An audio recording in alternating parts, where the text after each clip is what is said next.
ولكن رسول الله وخاتم النبيين. وقال النبي صلى الله عليه وسلم: كنت نبيا وآدم بين الروح والجسد.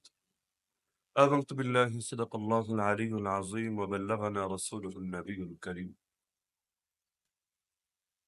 কেয়ামতের আলামত এবং কেয়ামতের পূর্ব পর্যন্ত প্রকাশিত কি কি ফিতনা হতে পারে, ভয়াবহ যুদ্ধ বিগ্রহ হতে পারে, এগুলো নিয়ে আমাদের ধারাবাহিক আলোচনা চলছিল। বিগত সপ্তাহে আমরা মোট 3টা আলামতের কথা উল্লেখ করেছিলাম, যার মধ্যে তৃতীয়টা ছিল আল্লাহ রাসূল সাল্লাল্লাহু আলাইহি ওয়াসাল্লামের জামানা থেকে কিয়ামতের আগ পর্যন্ত অনেকগুলো ভণ্ডের আবির্ভাব হবে, যারা প্রত্যেকে নিজেকে নবী এবং রাসূল বলে দাবি করবে, অথচ আল্লাহ রাসূল সাল্লাল্লাহু আলাইহি ওয়াসাল্লামের সর্বশেষ নবী, তারপরে আর কোনো নবী আসার দূরতম কোনো সুযোগও নেই। নবীও আসবে না, কারো উপর নতুন করে ওহীও আসবে না। আল্লাহ রাসূল সাল্লাল্লাহু আলাইহি ওয়াসাল্লাম যা হালাল করে গিয়েছেন সেটাকে কেউ হারামও করতে পারবে না, আর আল্লাহ রাসূল সাল্লাল্লাহু আলাইহি ওয়াসাল্লাম যা কিছু হারাম করে গিয়েছেন সেটাকেও কেউ হালাল করতে পারবে না। শরীয়ত পরিপূর্ণ হয়ে গিয়েছে এবং কিয়ামত পর্যন্ত এটা এভাবেই জারি থাকবে। তো আল্লাহ রাসূল সাল্লাল্লাহু আলাইহি ওয়াসাল্লামকে আল্লাহ তাআলা যে কয়েকটা বিশেষ বৈশিষ্ট্য দান করেছেন, তার মধ্যে তো এটা অন্যতম যে তিনি খাতামুন নবিয়্যিন, এই অর্থে যে তিনি সর্বশেষ নবী, তারপর কোন ধরনের কোন নতুন নবীর আবির্ভাব হবে না। হ্যাঁ, ঈসা আলাইহিস সালাম আসবেন কিয়ামতের আগে, কিন্তু এর মানে এটা না যে আল্লাহ রাসূল সাল্লাল্লাহু আলাইহি ওয়াসাল্লাম নবী হয়ে দুনিয়াতে প্রেরিত হওয়ার পরে নতুন করে ঈসা আলাইহিস সালাম আবার নবী হবেন। বরঞ্চ ঈসা আলাইহিস সালাম তো আল্লাহ রাসূল সাল্লাল্লাহু আলাইহি ওয়াসাল্লামের আরো অনেক কাল আগেই দুনিয়াতে এসেছেন এবং দুনিয়ার মধ্যে আল্লাহ তাআলা তাকে নবুয়ত দান করেছেন, আসমানি কিতাব দান করেছেন। সবকিছু স্বাভাবিকই ছিল। পরবর্তীতে আল্লাহ তাআলা ইহুদীদের ষড়যন্ত্র থেকে তাকে রক্ষা করার জন্য আসমানে উঠিয়ে নিয়ে গিয়েছিলেন। এখনো তিনি সেভাবেই আছেন এবং কিয়ামতের আগে নতুন করে তিনি এই জমিনের মধ্যে আসবেন। তো নতুন করে যখন আসবেন, এর মানে এটা না যে সেই সময় তার নবুয়ত রহিত হয়ে যাবে, তিনি আর নবী থাকবেন না। কারণ নবীর নবুয়তের এক্সপায়ার ডেট থাকে না যে তিনি এত বছর থেকে এত বছর পর্যন্ত নবী, তারপর তিনি আর নবী না, তিনি আবার সাধারণ ব্যক্তি। যদি নবীর নবুয়তি রহিত হয়ে যায়, উম্মতের অবস্থা কি হবে? তাদের যে উম্মতগুলো দুনিয়া থেকে বিগত হয়েছে, কিয়ামতের দিন তারাই বা কাকে নিয়ে আশা প্রত্যাশা ব্যক্ত করবে? আল্লাহ রাসূল সাল্লাল্লাহু আলাইহি ওয়াসাল্লামকে যেভাবে আল্লাহ তাআলা হাউজে কাউসার দান করবেন, বর্ণনাগুলো সামনে রাখলে তো এমনও বোঝা যায় যে অন্যান্য নবীদেরকে আল্লাহ তাআলা বিশেষ কিছু জিনিস কিয়ামতের ময়দানে দান করবেন, যেগুলো দ্বারা তাদের প্রতি যারা ঈমান এনেছিল সেই উম্মতগুলো উপকৃত হবে। তো দুনিয়ার মধ্যে আল্লাহ তাআলা যাদেরকে নবী বানিয়ে পাঠিয়েছেন, কারো নবুয়ত রহিত হয়ে যায় না। তো ঈসা আলাইহিস সালাম কিয়ামতের আগে যখন আসবেন, তিনি আর নবী থাকবেন না বিষয়টা এমন না। তবে নবী হওয়ার পরও, নবুয়ত তো আছে, তারপরও তিনি দুনিয়াতে এসে তার নিজের শরীয়ত বাস্তবায়ন করবেন না, তার উপর অবতীর্ণ কিতাব ইনজিল শরীফের আদেশ নিষেধ বাস্তবায়ন করবেন না, বরং নবী হওয়ার পরও আমার নবীর উপর ঈমানের ঘোষণা দেবেন এবং আমার নবীর শরীয়তকে এই জমিনের মধ্যে বাস্তবায়ন করবেন। তাহলে কি বুঝলাম? যে আমার নবী তিনি উম্মতের নবী তো বটেই, তিনি নবীদেরও নবী। যার কারণে আল্লাহ তাআলা সকল নবীদের থেকে সেই রূহের জগতে দুনিয়াতে পাঠানোর আগেই আল্লাহ তাআলা ওয়াদা নিয়ে নিয়েছেন। কিসের ওয়াদা? কোরআনে আল্লাহ জানিয়ে দিচ্ছেন, ওয়াইদ আখাযাল্লাহু মিসাকান নাবিয়্যিন, স্মরণ করুন ওই সময়ের কথা যখন আল্লাহ সব নবীদের থেকে অঙ্গীকার নিলেন, লামা আতাইতুকুম মিন কিতাবি ওয়া হিকমা, আমি আল্লাহ তোমাদেরকে কিতাব দিব, তোমাদেরকে হিকমত দিব, তবে সুম্মা জাআকুম রাসূল, তোমাদের কাছে সবার শেষে একজন রাসূল আসবেন, মুসাদ্দিকুল লিমা মাআকুম, যিনি তোমাদের মৌলিক আদর্শগুলোকে সত্যায়ন করবেন। তোমাদের দায়িত্ব হলো দুটো, লাতুমিনুন্না বিহি ওয়া লা তানসুরুন্না, এক নম্বর দায়িত্ব হলো তার উপর ঈমান আনতে হবে, 2 নম্বর দায়িত্ব হলো তাকে সাহায্য করতে হবে। আর কোন নবীকে সাহায্য করার মানেই হলো তার শরীয়তকে, তার দ্বীনকে দুনিয়ার বুকে জিন্দা করতে হবে। তা আল্লাহ তাআলা সেই রূহের জগতেই সব নবীদের থেকে ওয়াদা নিয়ে নিয়েছেন। হ্যাঁ, এখান থেকে কিন্তু এই বিষয়টাও ক্লিয়ার যে যারা নবী হিসাবে দুনিয়াতে প্রেরিত হবেন, তারা যে নবী হিসাবে আল্লাহর কাছে নির্ধারিত, এটা দুনিয়াতে প্রেরণের পরে সিদ্ধান্ত হয় নাই, বরং তারা যখন রূহের জগতে ওই সময় অঙ্গীকার নেওয়া হয়ে গিয়েছে। তো অঙ্গীকার আগে হয় না সিদ্ধান্ত আগে হয়? অবশ্যই সিদ্ধান্ত আগে, সিদ্ধান্ত নেওয়ার পরে তাদের থেকে অঙ্গীকার আদায় করা হয়। এখন তো বাংলাদেশে নতুন করে এই বিতর্কও চালু হয়েছে যে আল্লাহর নবী নবী হয়েছেন কবে? 40 বছর বয়সে, নাকি আদম আলাইহিস সালামের দেহে রূহ ফুঁকে দেওয়ার যাওয়ারও আগে। তাহলে বিষয়টা কি? এখন ব্যাখ্যা যার যেভাবে মনে চাচ্ছে সে সেভাবে করছে। মানে ইতিমধ্যে আমার নজরে ১০-১২ রকমের ব্যাখ্যা চলে এসেছে। যে প্রত্যেকে ভাবছে যে এতকাল ধরে আমার মনে যা এসেছে এটাই হক, এটাই সত্য। তো নিজেও বুঝেছে ভুল, গোটা জাতিকে এখন বোঝাচ্ছেও ভুল। এখন প্রত্যেকে নিজেরটাকে হক মনে করার কারণে বিপরীতটাকে অটো বাতিল মনে করছে। যার কারণে একজন মনে করছে ও কাফের, আবার সে মনে করছে এ কাফের। অথচ সামনে আনলে দেখা যাচ্ছে একটাও ভুল, ওরটাও ভুল। কখনো আবার দেখা যাচ্ছে না একটাও সঠিক, ওরটাও সঠিক। তবে উভয়ের বোঝার ভুল। কেউ খেয়েছে এভাবে, আর কেউ খেয়েছে হাতটাকে পেছন থেকে ঘুরিয়ে এনে এরপর এভাবে। খেয়েছে উভয়ে, কিন্তু খাওয়ার পদ্ধতিটা এক হয় নাই। একেকজন খেয়েছে একেকভাবে। আওয়াজ কি শোনা যাচ্ছে?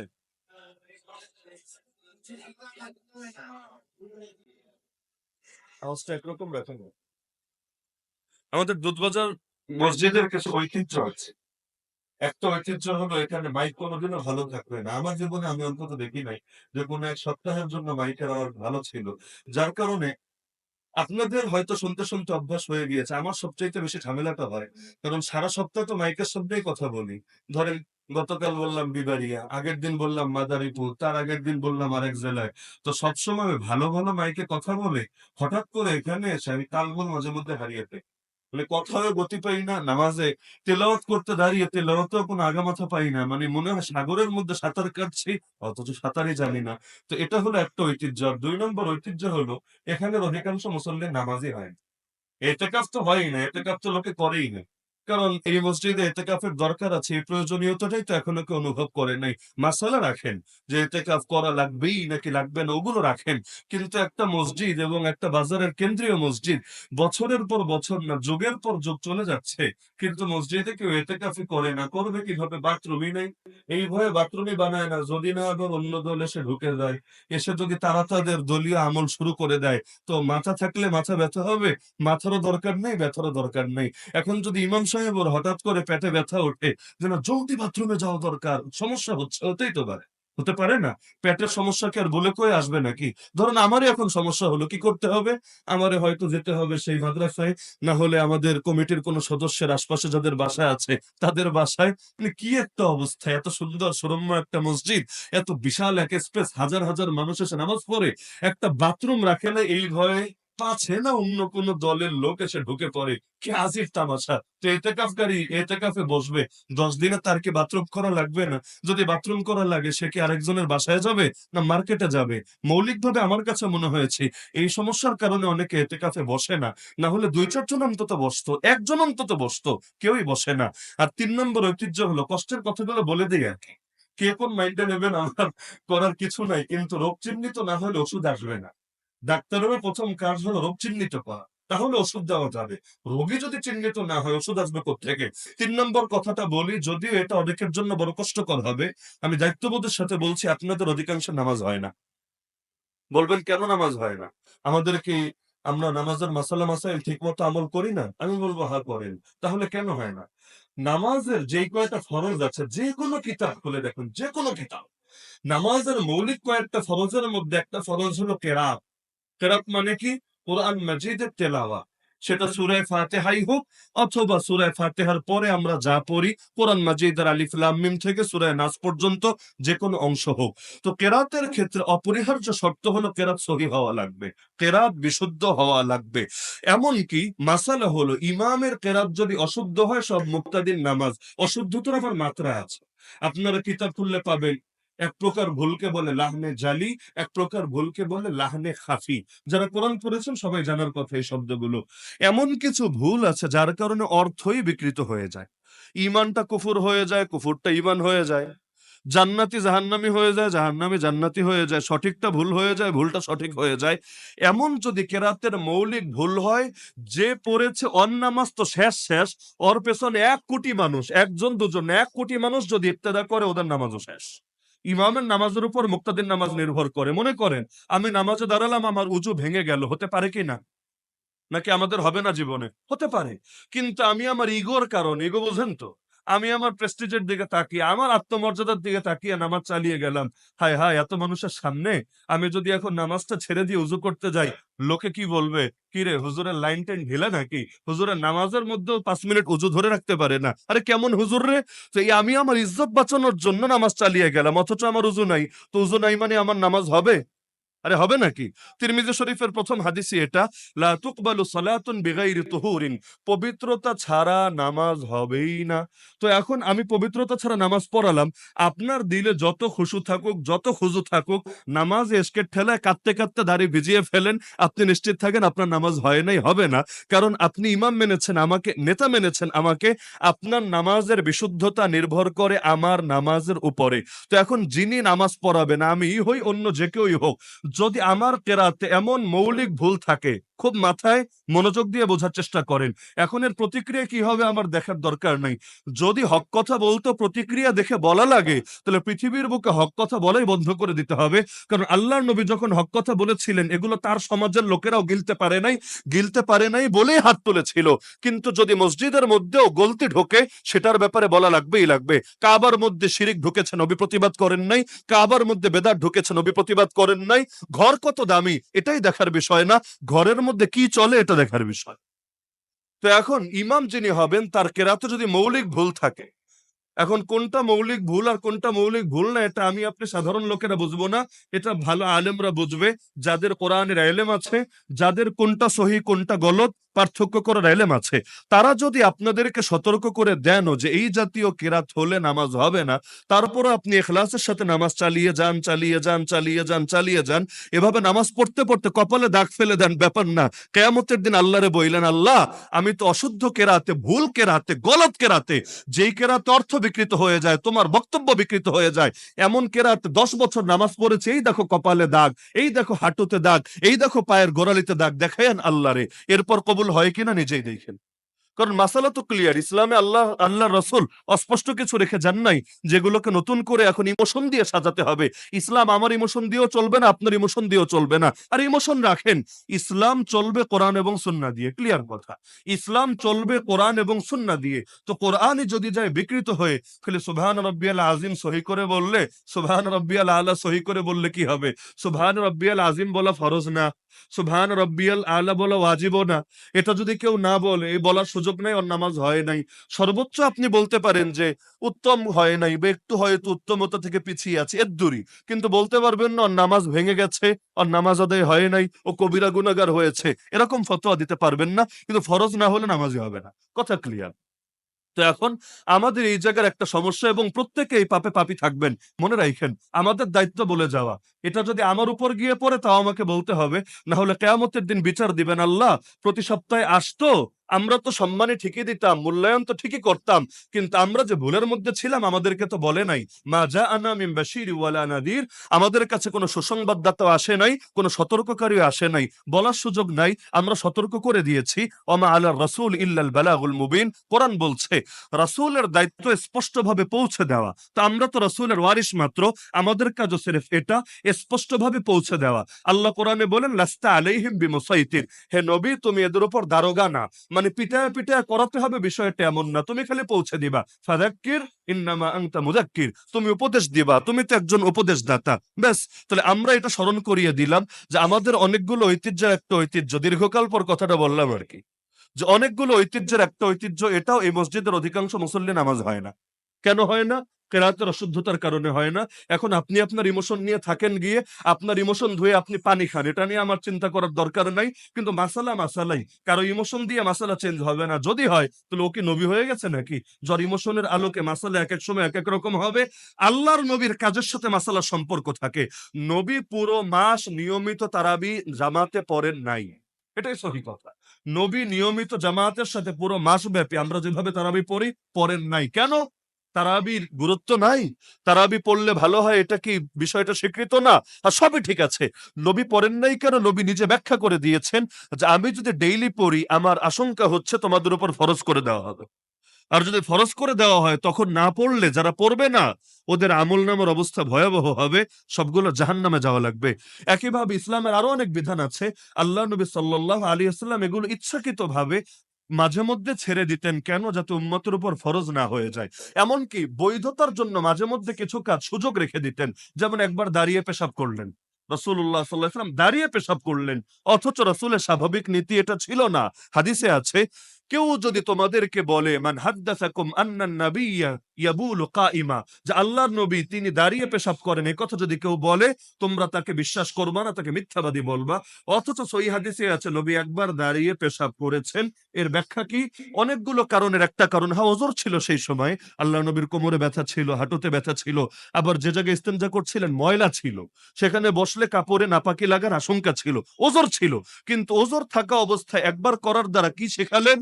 যে আমার মতো কোনো লোক যদি হঠাৎ ওজরে পড়ে যায়, পড়তে পারে। আধুনিক বিশ্বে আপনি এমন অনেক জায়গায় যাবেন, ধরেন বড় কোনো এয়ারপোর্টে গিয়েছেন, এখন এয়ারপোর্টে গিয়ে দেখছেন যে সেখানে বসে পেশাব করার ব্যবস্থাই নেই। পশ্চিমা বিশ্বে তো কত কিছুই নাই। অনেক উন্নত দেশে দেখা যায় বাথরুম, এরা সেই রকম সুন্দর বাথরুম, কিন্তু পানি যে মারবে না, পানি মারার ব্যবস্থা নাই। সবকিছু আছে সুন্দরভাবে, সেই রকম পরিপাটি। দেখলে মনে হবে এখানেই মোটামুটি ১ বছর কাটিয়ে দেওয়া যাবে। কোথাও এসিও আছে, কিন্তু পানি মারার ব্যবস্থাটা নাই, কারণ পানি ওদের লাগে না। একদিকে এত উন্নত, এত সভ্য, সাদা চামড়া, আর আরেকদিকে টিস্যু কয়টা লাগাই ব্যাস কাজ সেরে চলে আসে। অনেকে তো আফসোস করে, বাঙালিরা অনেকে শোনায় আরকি, যারা প্রবাসে থাকে, যে হুজুর খালি দুঃখ লাগে, ওই জায়গায় মারার পানি না থাকলে না থাক, সিস্টেম না থাকলে না থাক, অন্তত হাত ধোয়ার পানিটা তো দিবি, এইটাও দেয় না। খালি এক জায়গায় বসবে আর কাজ শেষে চাপ দিয়ে ওইটার ভিতরে ফ্লাশটা করবে, এতটুকু ব্যবস্থা। তো এখন মানুষ তো বিপদে পড়তে পারে, এটা তো বলে কয়ে আসবে না। তো এরকম সিচুয়েশনে পড়লে কি হবে?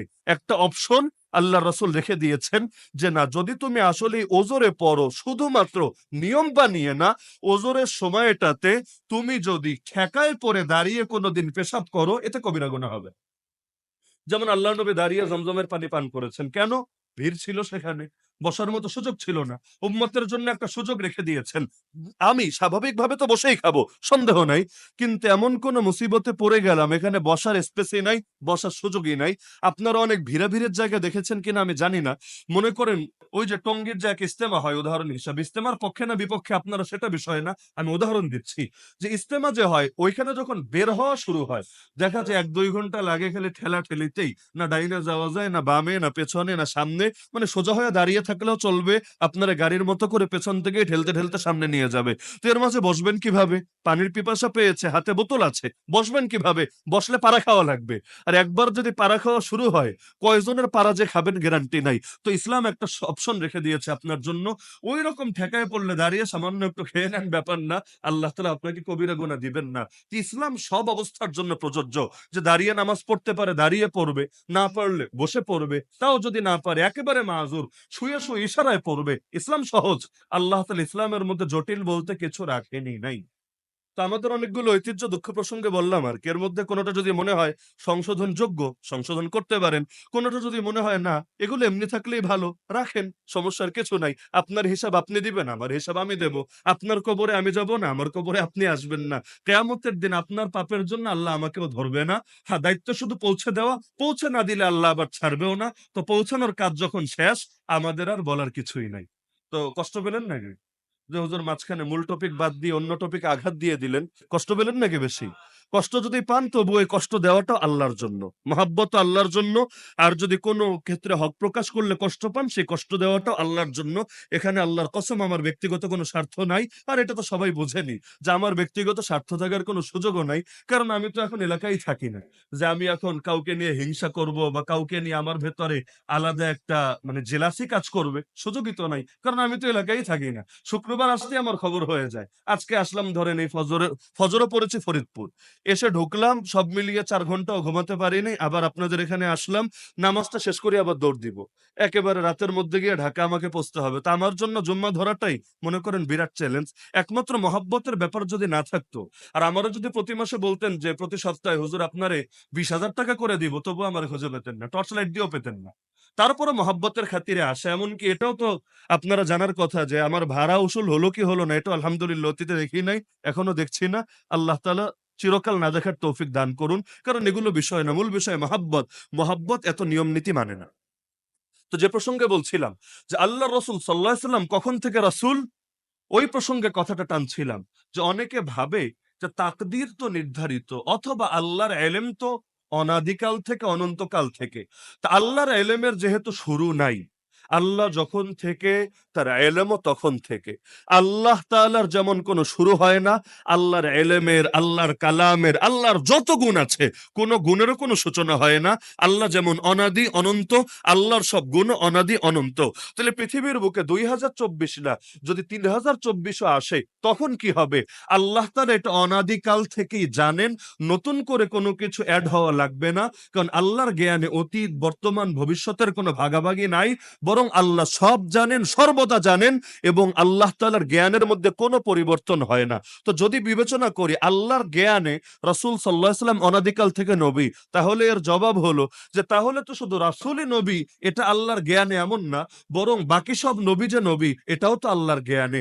আমরা যে উম্মতি এটাও তো আল্লাহর জ্ঞানে। দুধবাজারে একটা মসজিদ হবে এটাও তো আল্লাহর জ্ঞানে। আগামী 5 বছর পর বাংলাদেশে কে ক্ষমতায় থাকবে বা কে আসবে এগুলো আল্লাহর জ্ঞানে। এখন থেকে 50 বছর পর বাংলাদেশ থাকবে নাকি কেয়ামত হয়ে সব বরবাদ হবে নাকি সাগরের তলে চলে যাবে, এগুলো কার জ্ঞানে? আল্লাহর জ্ঞানে। তা আল্লাহর জ্ঞানে তো সবই। তা আল্লাহর জ্ঞানে তো আর কোনো কিছু আকপর হয় না। তো যদি বলেন আল্লাহর জ্ঞান অনুসারে তিনি অনাদিকাল থেকে নবী, তাহলে এই ব্যাখ্যা বেশি একটা টিকবে না। কারণ এতে আমার নবীর আর আলাদা শান থাকে না, আলাদা বিশেষত্ব থাকে না, আলাদা বৈশিষ্ট্য থাকে না। কারণ আল্লাহর জ্ঞানে সবাই নবী অনাদিকাল থেকে। আল্লাহর জ্ঞানে সবকিছুই আছে অনাদিকাল থেকে। আল্লাহর জ্ঞানের কোনো শুরু নাই। সুতরাং আল্লাহ তাআলার জ্ঞানের বিবেচনায় যদি বলেন আমার নবী শুরু থেকে নবী, তাহলে এই কথাটা সুন্দর হয় না বা ব্যাখ্যায় টেকেও না। দ্বিতীয় অপশন হলো, বলবেন না হুজুর বুঝেছি, আল্লাহর জ্ঞানে তো সবাই নবী এবং অনাদিকাল থেকেই আল্লাহর জ্ঞানে সবাই নবী, কিন্তু আল্লাহ তাআলা লিখে রেখেছেন। আল্লাহ যখন কলম সৃষ্টি করেছেন, কলম মানে আমার পকেটে যেটা আছে এটা না, ওই যে যেই কলম দিয়ে আল্লাহ ভাগ্যলিপি লিখে রেখেছেন। আল্লাহ যখন ওই কলম সৃষ্টি করেছেন আর লৌহে মাহফুজ সৃষ্টি করেছেন, আল্লাহ সেই লৌহে মাহফুজের মধ্যে সব লিখে রেখেছেন। কিভাবে? আল্লাহ কলমকে বললেন কলম তুই লেখ, উক্তুব। কলম বলল আল্লাহ আমি কি লিখবো? আল্লাহ বলে দিলেন মা হুয়া কাইনুন ইলা ইয়াউমিল কিয়ামা, কিয়ামত পর্যন্ত যা কিছু হবে সব লিখে রাখ। ওই যে কলম লিখতে শুরু করলো, আল্লাহর রাসূল বলেন লেখা শেষে রুফিআতিল আকলাম ওয়া জাফফাতিস সুহুফ, কলমকে উঠিয়ে নেওয়া হলো, আর যেই কাগজে লেখা হলো, যেই পাতায় লেখা হলো সেটাতেও কালি শুকিয়ে গেল।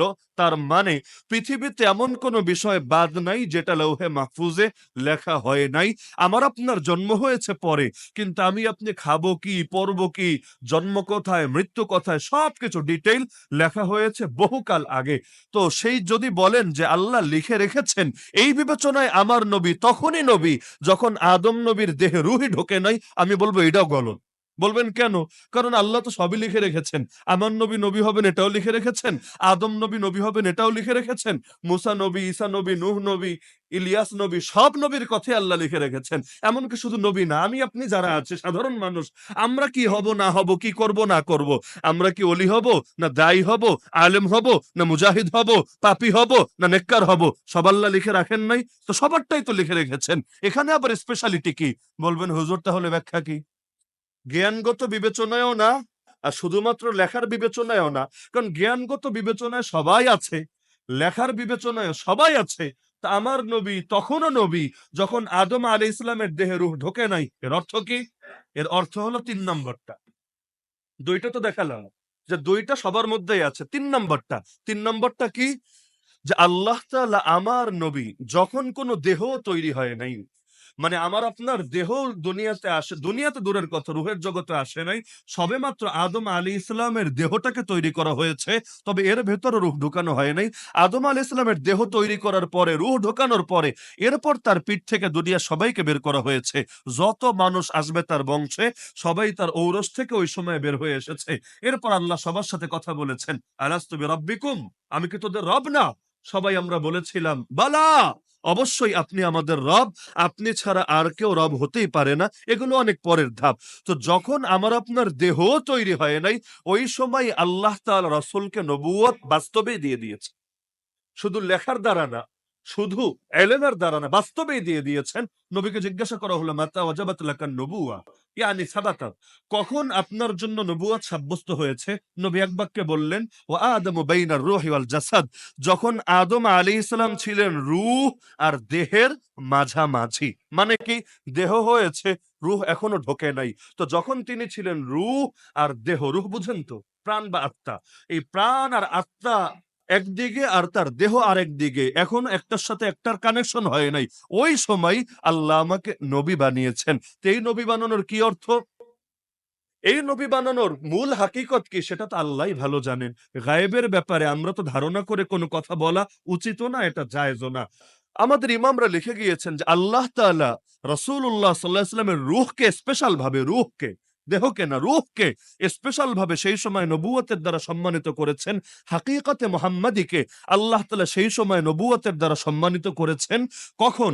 আদম আলাইহিস সালামকেও যখন পরিপূর্ণভাবে তাকে তৈরি করা হয় নাই, মাত্র দেহ হয়েছে, ভেতরে প্রাণ ঢোকে নাই, ওই সময় আল্লাহ আমার নবীকে নবী বানিয়ে দিয়েছেন। নবী বানিয়ে দিয়েছেন বলেই তো অন্য সবার থেকেও ওই রুহের জগতেই সাক্ষী নিয়ে নিয়েছেন। রুহের জগতে সাক্ষী তো আর 40 বছর পরে হয় নাই, যে নবী হেরা গুহায় ওহী আসার পরে তারপর রুহের জগতে আল্লাহ সাক্ষী নিয়েছেন, এমন তো না। তা আল্লাহ তাআলা তার আগেই তাকে নবুয়তের সম্মানে সম্মানিত করেছেন। এখানে একটা জাল হাদিস বলে অনেকে, প্রসঙ্গক্রমে আমি বলে রাখি, জাল হাদিস বলে এবং এটাই বেশি বলে, কুনতু নাবিয়্যান ওয়া আদামু বাইনাল মাই ওয়াত তিন, এটা জাল হাদিস। এমনকি কেউ কেউ বলতে গিয়ে আমাদের কওমি হুজুরও দেখা যায় বলে ফেলে ওয়াল আদামু বাইনাল মাই ওয়াত তিন, এটা তো বাক্যেরও ভুল। মানে কি এটা? এর অর্থ হলো আমি তখনও নবী যখন আদম হলেন পানি আর কাদামাটির মাঝামাঝি। আমি আগে কি বাক্য বললাম? যখন আদম হলেন রূহ আর দেহের মাঝামাঝি, রূহ আর দেহের মাঝামাঝি, এটা সহিহ হাদিস, বুখারী মুসলিমের হাদিস। কিন্তু পরে যেটা বললাম জাল হাদিস কোনটা? যখন আদম হলেন পানি, পানি আর কাদামাটির মাঝামাঝি, এটা জাল হাদিস তো আছেই, পাশাপাশি এটার অর্থও ভুল। অর্থ কেন ভুল? কাদামাটি কারে বলে আমাকে বলেন তো? যেই মাটিতে পানি নাই সেই মাটিকে কাদামাটি বলে, নাকি উল্টা? আল্লাহ তাআলা আদম নবীর দেহকে কিভাবে সৃষ্টি করেছেন? আল্লাহ তাআলা মালাকুল মউতকে পাঠিয়ে গোটা জমিন থেকে মাটি নিয়েছেন, মাটি, শুকনা মাটি। ওই মাটিটাকে নেওয়ার পর আল্লাহ তাআলা এর সাথে পানি মিশ্রিত করেছেন। ওই যে এমন পানি, যে পানির উপর একসময় আরশ ছিল, কান আরশুহু আলাল মা, এই বুড়িগঙ্গার পানি না, বঙ্গোপসাগরের পানি না, ওই আদি পানি, যেই পানি থেকে আল্লাহ আসমান জমিনও তৈরি করেছেন, যেই পানির উপর একসময় রবের আরশ ছিল, ওই পানি, ওই পানিকে আল্লাহ মিশ্রিত করলেন মাটির সাথে। তো শুকনো মাটির সাথে পানি মিশ্রিত হলো, কি হলো? এবার এটা কাদা মাটিতে পরিণত হলো, আটার খামিরার মতো হয়ে গেল। এরপর আল্লাহ সেখান থেকে দেহ তৈরি করলেন। তা আপনি যদি বাক্য বলেন যখন আদম ছিলেন পানি আর কাদামাটির মাঝামাঝি, এর অর্থ কি? কাদামাটি মানেই তো পানি মেশানো হয়ে গেছে। আর আপনি বলছেন পানি আর কাদামাটি, মানে হইল কাদামাটির সঙ্গে এখনো পানি মেশে নাই, একটু মেশা বাকি আছে, মিশবে, মেশার পরে এটা নতুন করে কি হবে? তো বাক্যই তো ভুল। কাদামাটি মানেই মেশা শেষ, কেচ্ছা খতম। কাদামাটি মানেই পানি মিশ্রিত হয়ে গিয়েছে। তো এখন বললেন যে পানি আর কাদামাটির মাঝামাঝি, অর্থ কি? অথচ বাংলাদেশে অধিকাংশ বক্তারা এই হাদিসটা বলে, আর পাবলিক মাশাআল্লাহ সুবহানাল্লাহ, হ্যাঁ আমার নবী তখনও নবী যখন আদম আলাইহিস সালাম পানি আর কাদামাটির মাঝামাঝি। তো এটা বাক্যটাই যে একটা ভুয়া বাক্য, এই বাক্যের যে অর্থ হয় না, কমন সেন্সেই ধরে না। কারণ আমরা তো আমাদের আদর্শ বানিয়ে নিয়েছি। আমার হুজুর কখনো ভুল করতে পারে না। আমার হুজুর যা বলবে সব নিরেট ওহী। হুজুর যদি বলে তার সেজদা দিতে হবে, সেজদাই দিতে হবে। কোরআনে কি আছে বিষয় না, হাদিসে কি আছে বিষয় না, কোরআন হাদিসে অন্য কিছু থাকতে পারে। আমার হুজুর কি ভুল করিতে পারে? বাংলাদেশে যত ভণ্ডামি, সব ভণ্ডামির মূলে হলে অন্ধত্ব। অথচ অন্ধ অনুসরণ পৃথিবীর বুকে নবী রাসূল ছাড়া কারো ক্ষেত্রে করা যাবে না। নবী রাসূল যা বলবেন বুঝে ধরলেও মানতে হবে, বুঝে না ধরলেও মানতে হবে। এমনকি এটাকে যদি আমার কাছে কোনো একটা যুক্তির বিরোধী হয় অথবা অন্য কোনো দলিলের বিরোধী মনে হয়, তাও মানতে হবে। নবীর কথার উপর কোনো কথা বলারই সুযোগ নাই, বললে ঈমান নিয়ে প্রশ্ন উঠবে।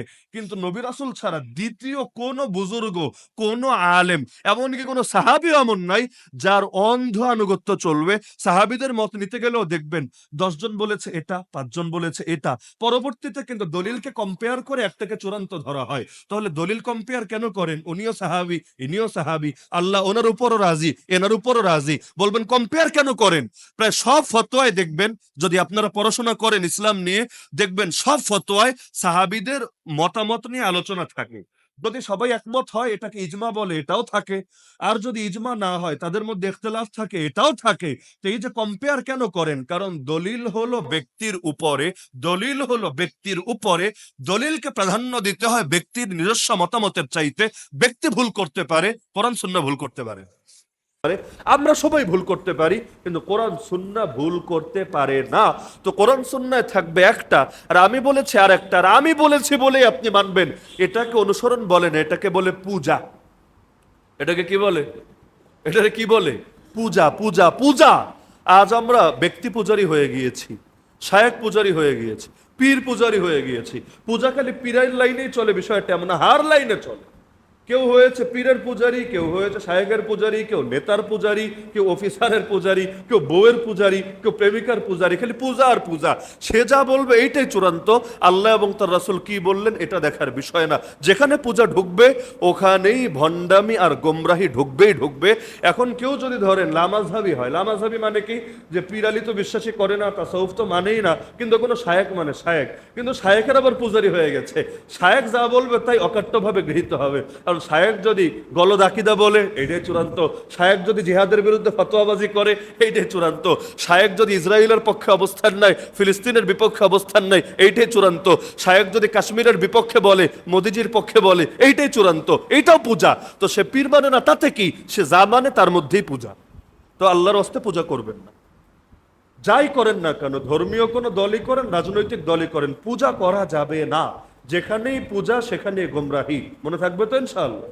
মনে থাকবে তো ইনশাআল্লাহ? যেই কাজ সাহাবীরা নবীর শানে করে নাই, ওই কাজ আমরা আমাদের হুজুরদের শানে করতে শুরু করে দিয়েছি। তাদের ঈমান কম ছিল নাকি আমাদের ঈমান বেশি হয়ে গিয়েছে? এর মানেটা কি? ব্যক্তিরে সেজদা দিয়ে তার প্রতি ইজ্জত দেখাতে হবে কেন? আহলে বাইতকে নবীর শানে সেজদা দিয়েছে? সাহাবীরা কি আল্লাহ নবীর সামনে কদমে লুটিয়ে পড়েছে?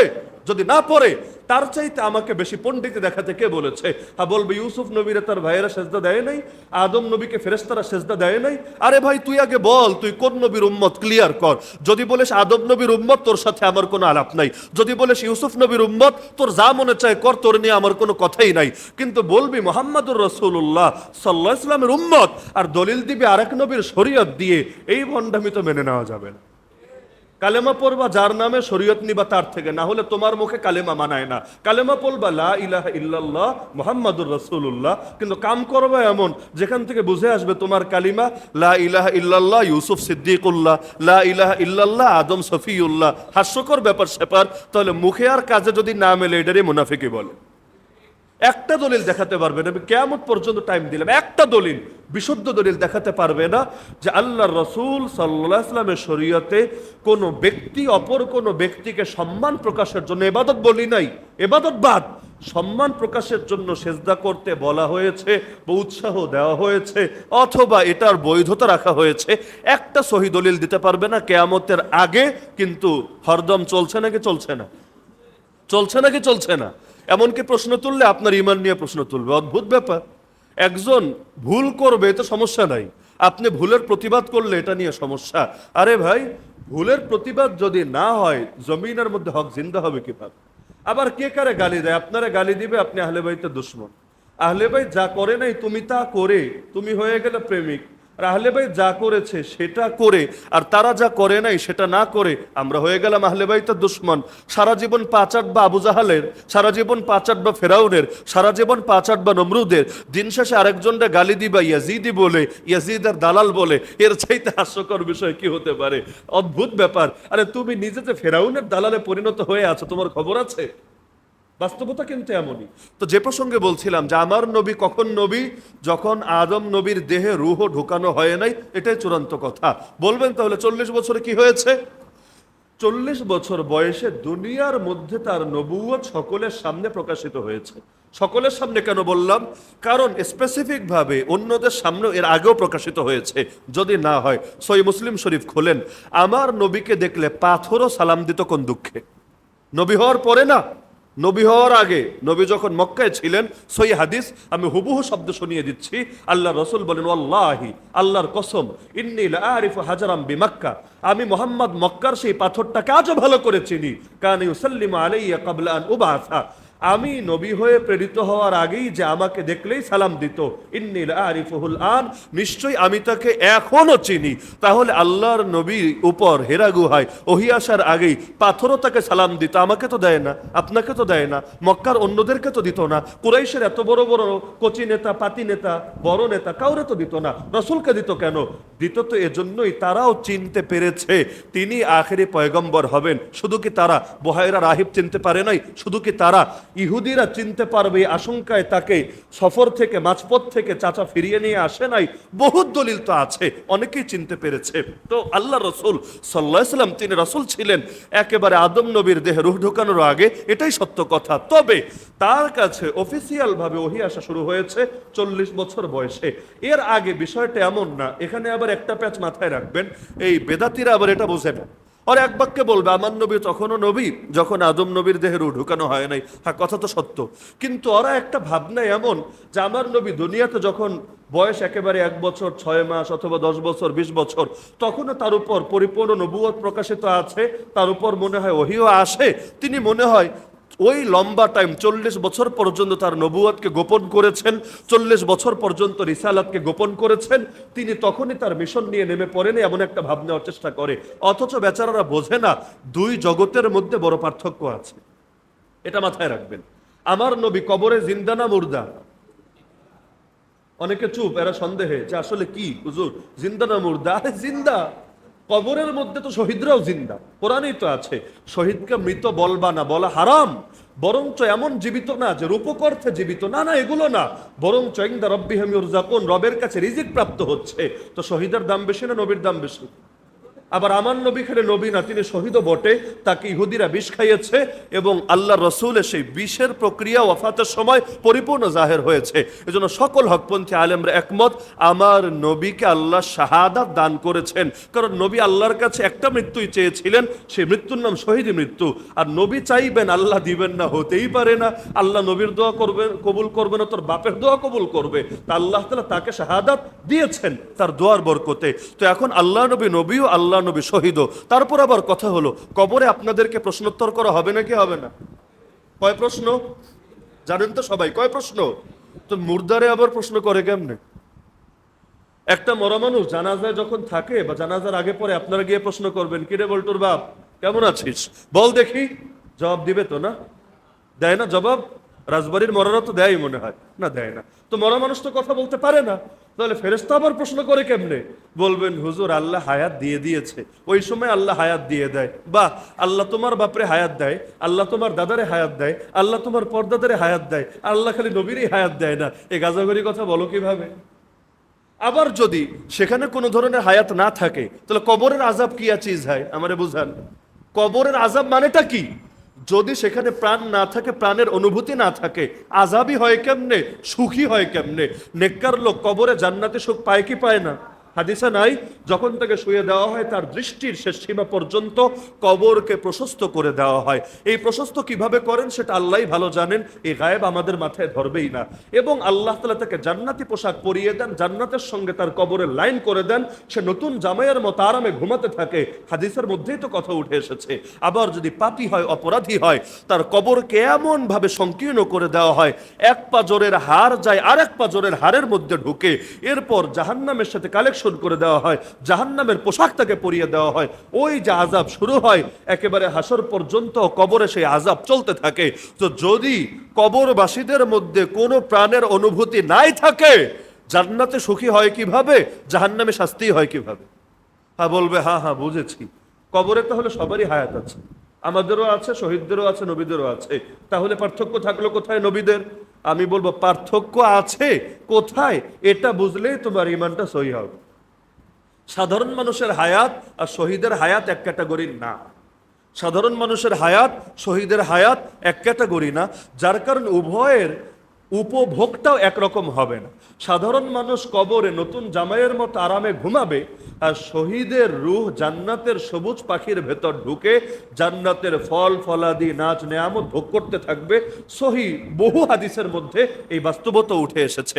আবার কবর খুলে দেখেন দেহ আছে কিনা শহীদের, দেখবেন দেহও আছে। তো দেহ আছে কবরে, রূহ চলে গেছে জান্নাতে, আবার দেহের সাথে রূহের এক ধরনের কানেকশনও থাকে।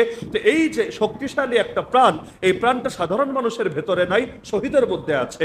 আর শহীদের মধ্যে যতটুকু শক্তিশালী প্রাণ আছে, এর চাইতে হাজার গুণ না, লক্ষ গুণ না, কোটি গুণ না, কোটির চাইতে আরো বেশি থেকে বেশি শক্তিশালী প্রাণ আল্লাহ নবীদেরকে দিয়েছে। এজন্য উম্মত যদি সালামও দেয় নবীকে, হাদিসের মধ্যে আল্লাহ রাসূল বলেছেন, আল্লাহ আমার রূহকে ফিরিয়ে দেয় এবং আমি তার সালামের জবাব দিই। তার মানে কি, যে অনুভূতি এতটা, প্রতিটা মুহূর্তেই তো আল্লাহ রাসূলের রওজায় সালাম দেওয়া হচ্ছে। যান মদিনা শরীফে দেখে আসেন নিজের চোখে, দিন নাই রাত নাই, আর হামেশা তো সালাম দেওয়া হচ্ছে। এবং হাদিসে আছে হাত্তা আরুদ্দা আলাইহিস সালাম, আমি তো সালামের জবাব দেই। তো জবাব তো কিভাবে দেন? জবাব তো তখনই দেওয়া সম্ভব যখন হায়াত আছে। তো নবীর হায়াত আছে মানতে হবেই হবে। হ্যাঁ, এখন সেই হায়াত কি হুবহু দুনিয়ার মতো হায়াত? আরে না রে, দুনিয়ার মতো হায়াত হবে কেন? সবগুলো চ্যাপ্টার তো আলাদা। মায়ের পেটের হায়াত, রুহের জগতের হায়াত, কবর জগতের হায়াত, হাসর জগতের হায়াত। তো আখিরাত আর দুনিয়ার কোনো কিছুই এক না। আখিরাতের খাবারও আর দুনিয়ার খাবারও এক না, যদিও দেখতে এক মনে হবে। জান্নাতে গিয়ে দেখবে সেই আপেল, সেই কমলা, সেই তরমুজ, সেই কাঁঠাল। চিন্তা করবে, হায় রে, দুনিয়ায় কাঁঠাল খেতে খেতে বোরিং ফিল করলাম, এখন জান্নাতে এসে ওই কাঁঠালই, আর কিছু নাই নাকি নতুন কোনো আইটেম যেটা আমি আগে কল্পনাও করি নাই। তো মনের মধ্যে একটু দ্বিধা কাজ করবে, হ্যাঁ এত কষ্ট মষ্ট করে শেষ পর্যন্ত কপালে কাঁঠাল জুটলো, মুখে দিয়ে দেখবে হায় রে, দেখতে না খালি কাঁঠাল, এটা তো এমন একটা স্বাদ যা কোনোদিন কোনো মানুষ কল্পনাও করতে পারে। তাহলে দুনিয়ার সাথে আখিরাতের কোনো মিলই নাই। মানুষ হতো আমি এই মানুষটাই, ধরেন দুনিয়াতে আছি, জান্নাতে গেলেও মানুষ তো এটাই থাকবো, মানুষ তো আর ভিন্ন কোনো কেউ না, এইটাই। কিন্তু সেই জান্নাতের অবস্থা দুনিয়ার অবস্থা তুলনা করেন, জান্নাতের শরীর দুনিয়ার শরীর, জান্নাতের শক্তি দুনিয়ার শক্তি, জান্নাতের চেহারা দুনিয়ার চেহারা, কোনো কিছুই তো মিল নাই। দুনিয়ায় অনেকের স্ত্রী থাকতে পারে কালো, জান্নাতে গেলেও কি কালো থাকবে? দুনিয়ায় অনেকের স্ত্রী থাকতে পারে রোগা, জান্নাতে গেলেও কি রোগা থাকবে? আরে হুরের সৌন্দর্য আর কি পড়েছেন, হুরের সৌন্দর্য ফেল হয়ে যাবে আপনার স্ত্রীর সৌন্দর্যের কাছে। তাহলে দুনিয়ার সাথে আখিরাতের তো তুলনাই হয় না। তো আল্লাহ রসুলের হায়াত আছে, সব নবীদের হায়াত আছে, ওই হায়াতটাকে বলে বারজাখি হায়াত। কি হায়াত? বারজাখ মানে হলো পর্দা বা অন্তরা, এটা কোরআনের শব্দ। ওমি ওয়ারাইহিম বারজাখুন ইলা ইয়াউমি ইউবআসুন।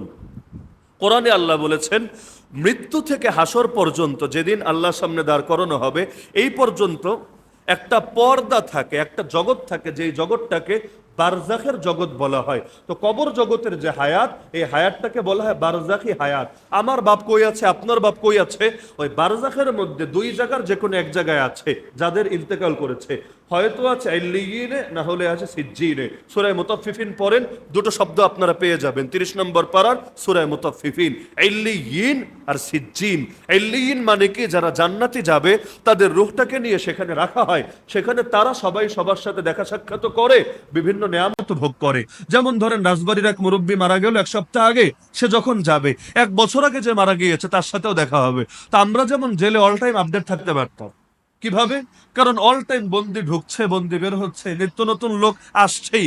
তো বাইরে কখন কি হচ্ছে না হচ্ছে ওই নতুনদের থেকে আমরা আপডেট পেতাম। এইটাই নিউজ ফিড। চায়ের দোকান যেমন মূর্খ মানুষদের নিউজ ফিড হয় না, যারা ফেসবুক টেসবুক বোঝে না, পত্রিকা পড়তে পারে না, স্মার্টফোনও চেনে না, এদেরও নিউজ ফিড আছে। এরাও স্ক্রল করে কিভাবে? ওই চায়ের দোকানে গিয়ে চায়ের আড্ডায় ঝড় তোলে, 2 ঘন্টা 5 ঘন্টা চলে গিয়েছে। চায়ের দোকানে এমন এমন বৈজ্ঞানিক, রাজনৈতিক, অর্থনৈতিক, দেশীয়, আন্তর্জাতিক আলাপ আলোচনা হয়, এটা আমার আপনার অনেকের অনেক সময় মাথায়ও ধরবে না। ওই ঢাকায় তুরাগে, বলাকা, বিভিন্ন লোকাল বাসে উঠে দেখেন না, দেখবেন ওই বাসের মধ্যে এমন গভীর গভীর আলাপ হয়, অনেক টাকপোড়া বুদ্ধিজীবীর মাথায় মনে হবে এগুলো ধরে না, সেই রকম গভীর জ্ঞানের আলাপ। এমনকি ইলেকশনের আগে কে পাস করবে, কে ফেল করবে, একেবারে নারী নক্ষত্র নিয়ে, বিশ্ববাজারে স্বর্ণের দাম কেমন আছে, তেলের দাম হঠাৎ করে বাড়লো কোন দুঃখে, কি হচ্ছে না হচ্ছে, একেবারে নারী নক্ষত্র সব কিন্তু আলোচনা হতে থাকে। তো এক একজনের এক এক রকম নিউজ ফিড থাকে আর কি। তো কারাগারে আমাদের নিউজ ফিড হতো, ওই নতুন যারা আসতো, মনে করেন এক সপ্তাহ গল্পে গল্পে চলে যেত, কি রে বাইরের কি অবস্থা, ওই জেলার কি অবস্থা। ধরেন রাজবাড়ির যারা জেলে ঢুকেছে আমি থাকতে, এদের কাছ থেকে আমি রাজবাড়ির আপডেট পেতাম, কি অবস্থা বালিয়াকান্দের, কি অবস্থা পাংশার, কালুখালীর, সদরের, মসজিদের কি অবস্থা, মাদ্রাসায় গিয়েছিলে টিয়েছিলে ছিল নাকি, অথবা জেলার কি অবস্থা, তার থেকে পরিচয় না থাকলে অটো পরিচয় হয়ে যায়। আর এক এলাকার হলে এমনি খাতির হয়ে যায়। যদি কারারক্ষীও হয়, মানে কারাগারের পাহারাদার আর কি, দারোয়ান, কিন্তু আর বাড়ি ধরেন রাজবাড়ি, আর যায় কই, একেবারে দেখা যাবে জান প্রাণ খুলে দিচ্ছে, অথবা বাড়ি সিলেটের, আর লাগে কি, জান প্রাণ খুলে দিচ্ছে। তো এই জায়গাটাই এমন। তো এরকম একটা নিউজ ফিড চলে বরজখের জগতে। আগে যারা মারা গিয়েছে ওরা পরের লোকদের আপডেট নেয়, কি রে বল্টুর বাপের কি অবস্থা, সল্টুর আম্মা অসুস্থ ছিল, সুস্থ হয়েছে তো, সবকিছু স্বাভাবিকভাবে চলছে তো। তো ওই সময় একটা ঘটনা ঘটে। তারা যদি জিজ্ঞাসা করে, মনে করেন পরিচিত একজন সম্পর্কে জিজ্ঞাসা করছে, ও কই, কেমন আছে, তখন সে বলে, আরে সে তো আমার 6 মাস আগে মারা গিয়েছে। তখন সে পেরেশান হয়, ইন্না লিল্লাহি ওয়া ইন্না ইলাইহি রাজিউন। সে যদি 6 মাস আগে মারা যায়, তুই চলে আসলি আমাদের কাছে, সে তো আসে নাই, তাহলে সে মনে হয় জাহান্নামী হয়ে গেছে, সিজ্জিনে চলে গেছে। তখন তারা আফসোস করতে থাকে। আবার সিজ্জিনের মধ্যে ওই যাদেরকে জাহান্নামী দেওয়া হবে ওখানে রাখা হয়, তারা যখন সবে একত্রিত হয়, ওরা তখন ওদের নিয়ে আলোচনা করে।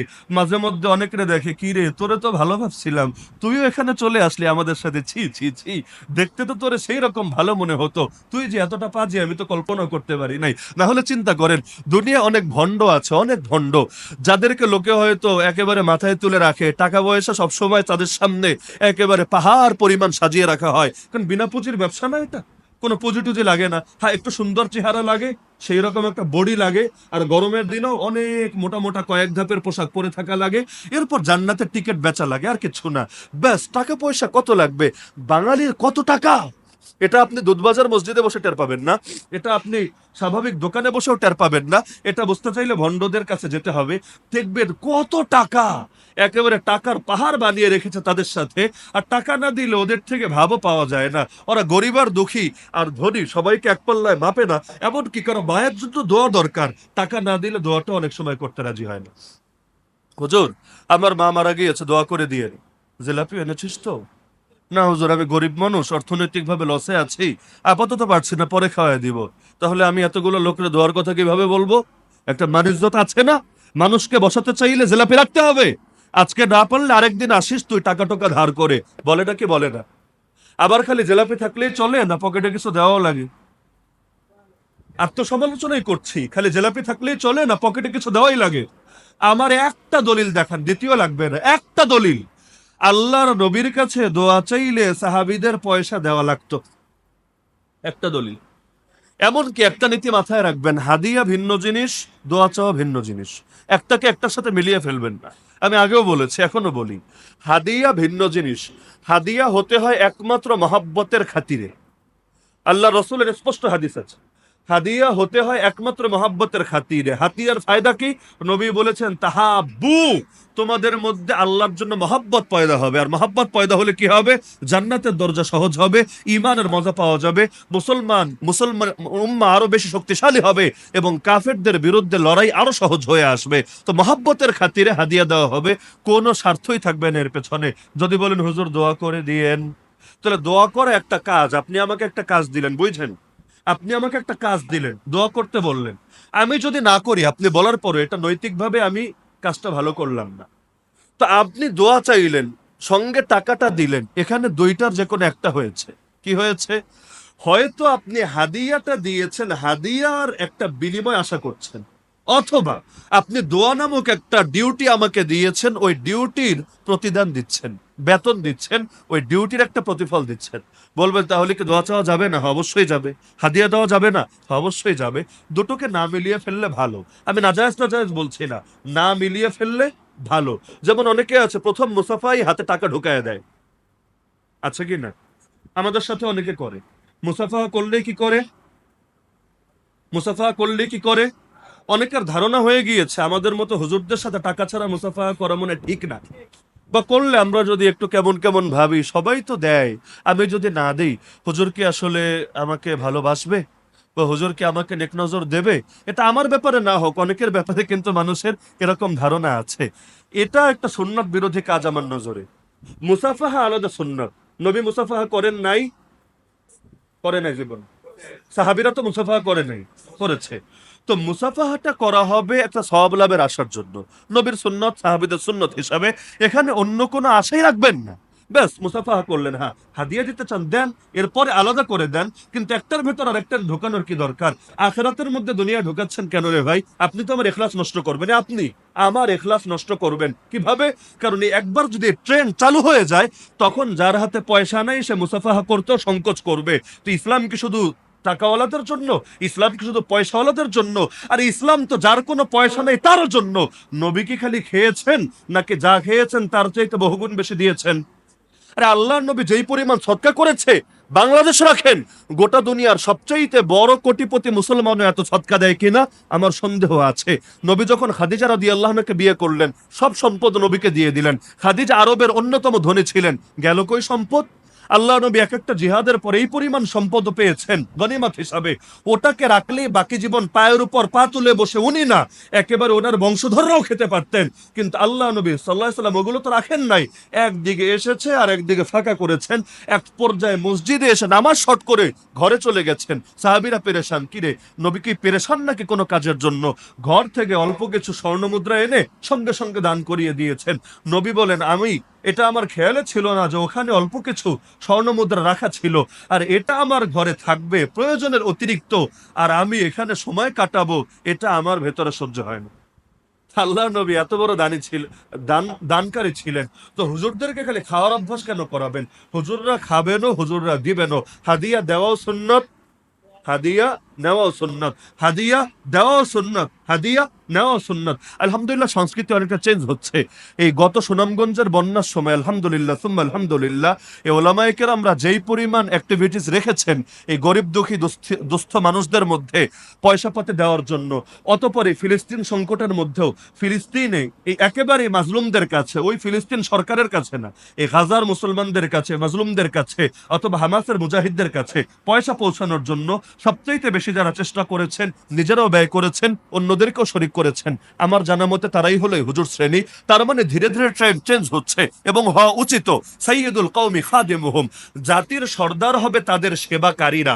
তো যদি হুজুররা চায় যে গোটা জাতি তাদেরকে মাথার তাজ বানিয়ে রাখুক, তাদের নেতৃত্ব মেনে চলুক, শুধু ধর্মীয় অঙ্গনে না সব অঙ্গনে, কারণ হুজুররা গাইড করবে কোরআন হাদিসের আলোকে, আর কোরআন হাদিসের আলোকে গাইড হলে দেশ আর দশের উন্নতি হবেই হবে। তো হুজুররা যদি আসলেই চায় যে মানুষ তাদের নেতৃত্ব মেনে নেক, তাহলে শুধু ধর্মীয় বিষয় আশয় নিয়ে পড়ে থাকলেই চলবে না, জাতির খেদমতেও নিজেদেরকে নিবেদিত করে দিতে হবেই হবে।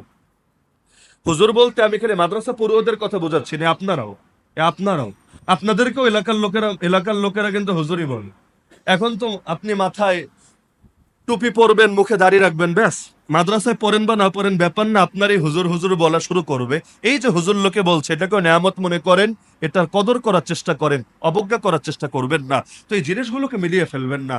হাদিয়া দিলে আলাদা করে দেন, আমি হাদিয়া দেওয়ার ব্যাপারে নিষেধাজ্ঞা দিচ্ছি না, যে কাউকে হাদিয়া দিলে আলাদা দিবেন, মুসাফাহা করলে আলাদা করবেন, কিন্তু একটার মধ্যে আর একটা না ঢোকানোই ভালো। না হলে ধীরে ধীরে আমাদের এখলাসও বরবাদ করবেন, আর গরিব দুঃখে জনতাকে ধীরে ধীরে ধীরে হুজুরদের থেকে দূরে সরাবেন। কোরআন মাজিদের 30 নম্বর পারা 3 নম্বর সূরা, আমার অনুরোধ থাকবে আপনারা প্রত্যেকে একবার হলেও সূরাটা পড়ে দেখবেন। সূরা আবাসা, নাম শুনেছেন? আবাসা ওয়া তাওয়াল্লা আন জাহুল আমা। সূরার প্রথম দিকের কয়েকটা আয়াত পড়েন, এর ব্যাখ্যা পড়েন, কি পাবেন? আল্লাহ নবী সাল্লাল্লাহু আলাইহি ওয়াসাল্লাম কুরাইশের বড় বড় নেতাদেরকে নিয়ে বসলেন, তাদেরকে দ্বীন বোঝানোর জন্য, শরীয়ত বোঝানোর জন্য। আর নেতা যদি হেদায়েত কবুল করে, কর্মীর জন্য হেদায়েত কবুল করার পথ সহজ হয়ে যায়। যে কোনো জাতির মধ্যে মানুষ নেতাদের কথায় ওঠে আর বসে। নেতা যদি মানুষের মতো মানুষ হয়, কর্মীও মানুষের মতো মানুষ হওয়া সহজ হয়ে যায়। আল্লাহ নবী বড় একটা মিশন নিয়ে তাদের সাথে বৈঠকে বসলেন। এমন সময় এক অন্ধ সাহাবী আসলো নবীর কাছে, নবীর কিছু নসিহত শুনবে বলে। এখন অন্ধ তো আর দেখে না নবীর সামনে কে বসে আছে, আল্লাহ নবী কত গুরুত্বপূর্ণ মিটিং এ আছেন, এটা তো আর সে বোঝে না। সে এসে ডাকাডাকি শুরু করে দিল, ইয়া রাসূলুল্লাহ, ইয়া নবী আল্লাহ, আমাকে একটু ওয়াজ করেন, একটু উপদেশ দেন, আমার একটু আত্মশুদ্ধির খোরাক যোগান। আল্লাহ নবী বড় বিরক্ত হলেন। কেন? এজন্য বিরক্ত হন নাই যে কেউ হেদায়েত তলবের জন্য তার কাছে এসেছে, এজন্য বিরক্ত হন নাই যে কেউ তার কাছ থেকে ইলম শিখতে চাচ্ছে, বরং এজন্য যে তিনি তো গুরুত্বপূর্ণ একটা কাজ করছেন। তো যে কোনো জিনিস আপনি গুরুত্বপূর্ণ কাজ করার সময় আপনার ছেলে এসেও যদি মাঝখানে এসে বাম হাত ঢোকায়, তাহলে আপনার কিন্তু বিরক্ত লাগবে, এটা স্বাভাবিক ব্যাপার। তো কোরআনের প্রথম আয়াতে আবাসার এটা, আবাসা ওয়া তাওয়াল্লা। আবাসা মানে ভ্রু কুঞ্চিত করে ফেলা। ভ্রুকুঞ্চিত বুঝেন তো, ভ্রুগুলো কুচকে ফেলা। ওয়াতাওয়াল্লা, তো নবী ভ্রু কুচকে ফেলে চেহারাটা সরিয়ে নিলেন। আনজাহুল আমা, কেন? কারণ তার কাছে একজন অন্ধ এসেছে। আল্লাহ তাআলা আয়াত নাজিল করে দিলেন, খবরদার, ওমা ইউদরিকা লাআল্লাহু ইয়াযাক্কা আও ইয়াযাক্কারু ফাতানফাআহু যিকরা। নবী, তুমি কি জানো এই যে অন্ধ সাহাবী আব্দুল্লাহ বিন উম্মে মাকতুম এসেছে, সে তোমার কাছ থেকে আত্মশুদ্ধির খোরাক নিত, অথবা তুমি তাকে যে উপদেশ দিতা সেই উপদেশ তার জীবনে বড় কাজে আসতো, আর তুমি তাকে অ্যাভয়েড করছো। কিন্তু যারা অবজ্ঞা দেখিয়েছে, অহংকার প্রদর্শন করেছে, তুমি তাদেরকে নিয়ে নিয়োজিত থেকে হকের একজন সৈনিকের ব্যাপারে অবজ্ঞা প্রকাশ করছো। খবরদার, কাল্লা, আর ভুলেও যাতে কখনো এমন না হয়, তোমাকে সাবধান করে দিচ্ছি। ইন্নাহা তাযকিরা, এটা একটা উপদেশ হয়ে থাকবে তোমার জন্য। তাহলে এক অন্ধ সাহাবী নবীর কাছে এসেছেন, আল্লাহ নবী তার দিকে নজর না দিয়ে বড় বড় নেতাদের দিকে নজর দিচ্ছিলেন। অবশ্যই যুক্তি আছে, অবশ্যই হাজার হাজার যুক্তি আছে, এবং এই কাজ যদি আমরাও করি আপনারা আপত্তি করবেন না, কারণ এর ভেতর যে যুক্তি আছে আপনারা বুঝবেন। কিন্তু আল্লাহ তাআলা নবীকে এই ব্যাপারেও সতর্ক করে দিলেন। কি শিক্ষা এটা আমার মাঝে, আপনার মাঝে, আমার জন্য, আপনার জন্য? আরে সবচাইতে বড় শিক্ষা তো এটা। ইসলাম শুধু বড় লোকদের ধর্ম না, বড় লোক দিয়ে চলবে না। উপরন্তু বাস্তবতা, এই সমাজের এলিটরা হার জামানায় বিরোধীদের তালিকায় শীর্ষে ছিল, আর এই গরিব দুঃখী জনতা সব নবীর ক্ষেত্রে সাহায্যকারীদের শীর্ষে ছিল। তো কারে অ্যাভয়েড করেন? কি শেখাচ্ছেন মানুষকে? পয়সা না হলে দোয়াও চাওয়া যাবে না, পয়সা না হলে আপনার কাছে এসে কথাও বলা যাবে না, গাড়ি থেকে কেউ নেমে দেখা করতে আসলে তার আলাদা ডিমান্ড, আলাদা কদর, আর কেউ পায়ে হেঁটে কষ্ট করে আসলে তার দিকে ভালো করে নজরও দিবেন না। মুসাফা করলে এমন ভাবে খেলে আঙ্গুলগুলো একটু লাগবে, কি জানি, মানে তারে এই এতটুকু ছোঁয়া দিয়ে জীবনটা ধন্য করে দিয়েছে। আর আল্লাহ নবীর মধ্যে কি আদর্শ নাই? আল্লাহ নবী তিনি কারো সাথে মুসাফা করলে আগে নিজের হাত সরিয়ে নিতেন না, যতক্ষণ না মুসাফাহাকারী নিজের হাত সরিয়ে নেয়। কেউ কথা বলতে থাকলেও নবী আগের থেকে নিজের মুখ ফিরিয়ে নিতেন না, যতক্ষণ না যে কথা বলতে এসেছে সে কথা বলা শেষ করে নিজেই মুখ ফিরাতে চায়। আল্লাহ নবী হাঁটতে শুরু করলেও আমাদের নেতাদের মতো হাঁটতেন না, যে সামনে খালি নেতা আর পেছনে দলে দলে কর্মীরা, বরং সামনেও সাহাবী রাখতেন, ডানেও সাহাবী, বামেও সাহাবী, পেছনেও সাহাবী। নতুন কেউ আসলে যাতে আলাদা করে চিনতেই না পারে কে নবী কে সাহাবী। বৈঠকে বসলে পর্যন্ত আদবের লক্ষ্য রাখতেন। তা আল্লাহ নবী কি শিখালেন, আর মানুষ এখন নবীর নাম বেচে কি ধান্দা করছে? এগুলো ভণ্ডামি। এই ভণ্ডদেরকে সাইজ করতে চাইলে মানুষের সচেতনতাই চলবে, আর কিছু লাগবে না। মানুষের যদি খালি চোখ খোলে যথেষ্ট। ভণ্ডদের ধান্দাবাজি একদিনও টিকবে না, কিন্তু ওরা চায় না মানুষের চোখ খুলুক। ওদের মূল পুঁজি হলো ইমোশন, ওদের মূল পুঁজি হলো ইমোশন। দ্বিতীয় পুঁজি হলো জাল হাদিস। কি হাদিস? জাল হাদিস যদি ওরা না বলে একদিনের জন্য ওরা ধান্দা টিকাতে পারবে না, কারণ জানে বিশুদ্ধ ভান্ডারে ওদের সমর্থনে কিচ্ছু নাই। নিজেরা বসে বসে হাদিস বানায়, কোনোটা মেড ইন ইন্ডিয়া, কোনোটা মেড ইন বাংলাদেশ, কোনোটা মেড ইন পাকিস্তান, কোনোটা মেড ইন তুরস্ক, তুর্কি, এই ব্যাস এভাবে চলছে। নিজেরা নিজেরা বানায়, এগুলো মার্কেটে চালায়, এক এক দরবারের আবার এক এক রকম হাদিস, এগুলো দিয়ে চলছে সমাজটা। তো জাল হাদিস, এটা কি এটাও হাদিসের একটা প্রকার নাকি? জাল টাকাও তো টাকা নাকি? জাল টাকা টাকা না? ১,০০০ টাকার জাল টাকা দিলে কয়টা ললিপপ পাওয়া যাবে? ২-৪টা তো পাওয়া যাবেই। পাওয়া তো যাবেই না, উল্টো জেলে যাওয়া লাগতে পারে। ভয়ংকর ব্যাপার। এমনকি আপনারে কে দিল এটা বিষয় না, আপনার হাত থেকে যদি যায় এটা ভয়াবহ ব্যাপার আছে। জাল জালি। তো জাল যেমন কোন জাল টাকা যেমন কোন টাকা না, জাল হাদিসও কোন হাদিস না। তো জাল হাদিস বলাও কবিরা গুনাহ। জাল হাদিস বলাও কবিরা গুনাহ। এমনকি কেউ যদি বলে হুজুর জানতাম না, তারপরও গুনাহ। কেন? কারণ না যাই না বললি কেন? নবীর হাদিসের ব্যাপারে আগে জানতে হয়, পরে বলতে হয়। তা আল্লাহ নবী কখন থেকে নবী? যখন নবীর যখন আদম নবীকে তার ভেতরে রুহও ফুঁকে দেওয়া হয় নাই। তাহলে ৪০ বছরে কি হলো? ৪০ বছরে সকলের সামনে এটা প্রকাশিত হলো অফিসিয়াল ভাবে, তার উপর দায়িত্বগুলো আসতে শুরু করলো। ইকরা বিসমি রাব্বিকাল্লাযী খালাক। প্রথমে তাকে কিছু দায়িত্ব দেওয়া হলো, এরপর নিকটাত্মীয়দেরকে দাওয়াত দিতে বলা হলো, তারপর নির্বিশেষে সবাইকে দাওয়াত দিতে বলা হলো, এরপর হিজরতের আদেশ আসলো, জিহাদের বিধান আসলো, অবশেষে আল্লাহর জমিন, আল্লাহর দিন পুরোপুরিভাবে জিন্দা হলো। তবে নবীর নবুয়ত আগেই, তবে এর বাহ্যিক আত্মপ্রকাশ হয়েছে পরে। তো কেউ যদি বলে নবী ৪০-এর আগে নবী ছিলেন না, এই অর্থে যে আল্লাহ তাআলা ওই জগতে তার নবুয়ত দেনই নাই, বরং এটা শুধু ইলমি ভাবে, শুধু লেখার দ্বারা আল্লাহ রেখেছেন, বাস্তবে দেনই নাই, সেও এক গুমরাহির মধ্যে আছে। আর কোন ভণ্ড যদি বলে সবকিছু আগেই দিয়ে রেখেছেন, নতুন কিছু হয়ই নাই, নবী ৪০ বছর গোপন করেছেন, উনি দাওয়াত দেন নাই, উনি কোরআন শোনেন নাই, ও আরো বড় ভণ্ড, দুইটাই ভণ্ড। তাহলে হক কোনটা? হক হলো দুইয়ের মাঝামাঝি। আল্লাহ নবী 40-এর আগেও নবী ছিলেন কিনা? কবে থেকে নবী? আদম নবী তৈরি হওয়ার আগ থেকেই নবী। তাহলে 40-এ কি হলো? আল্লাহ তাআলা সকলের সামনে এটা প্রকাশ ঘটালেন, অফিসিয়াল ভাবে ওহী আসা শুরু হলো, তাকে ধীরে ধীরে অনেকগুলো দায়িত্ব বুঝিয়ে দেওয়া হলো। এটাই পাবেন সূরা দোহার মধ্যে, যে আল্লাহ তাআলা তোমাকে এমন অবস্থায় পাননি যে তুমি পথ চিন্তা না, আল্লাহ তোমাকে পথ দেখালেন। ওয়া ওয়াজাদাকা দাল্লান ফাহাদা। একইভাবে পাবেন আরো অনেক সূরায়, মা কুনতা তাদরি মাল কিতাব ওয়ালাল ঈমান, তুমি জানতা না কিতাব কি, তুমি জানতা না ঈমান কি, আমি আল্লাহ তাআলা তোমাকে কিতাব দিয়েছি, কোরআন দিয়েছি, এর দ্বারা তোমাকে সবকিছু শিখিয়েছি। তো কোরআনের কোনো আয়াত ভুল না, বরং সবগুলোকে সামনে রেখে সমন্বয় সাধন করে করে বুঝতে হবে। তো ওই যে নবুয়ত পেলেন আদম নবীর দেহে রূহ ঢুকানোর আগে, এই নবুয়ত জারি থাকবে কয়দিন পর্যন্ত? এটাও ভুল কথা। নবুয়ত জারি থাকবে কিয়ামত পর্যন্ত। তার মানে কি কিয়ামতের দিন তিনি আর নবী না? জান্নাতে যাওয়ার পর তিনি আর নবী না? অর্থ কিন্তু এটাই দাঁড়াচ্ছে। কথা বলতে হুঁশ রেখে বলা লাগবে তো। আমার নবীর নবুয়ত যদি বলেন কিয়ামত পর্যন্ত, তো কিয়ামতের পরে কি এক্সপায়ার ডেট? আরে বুঝেন নাই? কিয়ামত পর্যন্ত যদি নবী হন, তো আসল খেলাই তো কেয়ামতের পরে। দুনিয়ার হায়াত আর কয়দিন, দুনিয়ার বয়সী আর কয়দিন। কেয়ামতের পরে যেই জীবন আমাদের সামনে আসবে, ওই জান্নাতে আর জাহান্নামে ঢোকার পরে, ওইটার শুরু থাকলে কোনো শেষই তো নাই। তো ওই সময় আমার নবী আর নবী না? কি নবী না? তা আমার নবীর নবুয়তের শেষ আছে? নবীর নবুয়তের শেষ হয় না। আবার দিয়েছেন কবে? হ্যাঁ, সূচনা আছে। যদি বলে সূচনাও নাই, তাহলে তো আল্লাহই বানায় ফেললো নবীরে। সূচনা আছে, সূচনা নাই একজনেরই, নাম তার আল্লাহ। শুরু আছে? যদি বলেন আল্লাহ শুরু আছে, ওই নাস্তিকরা জিজ্ঞাসা করে আল্লাহরে কে বানাইছে? আরে বেটা, তোর প্রশ্ন আগে বোঝ। আল্লাহ হলেন সৃষ্টিকর্তা।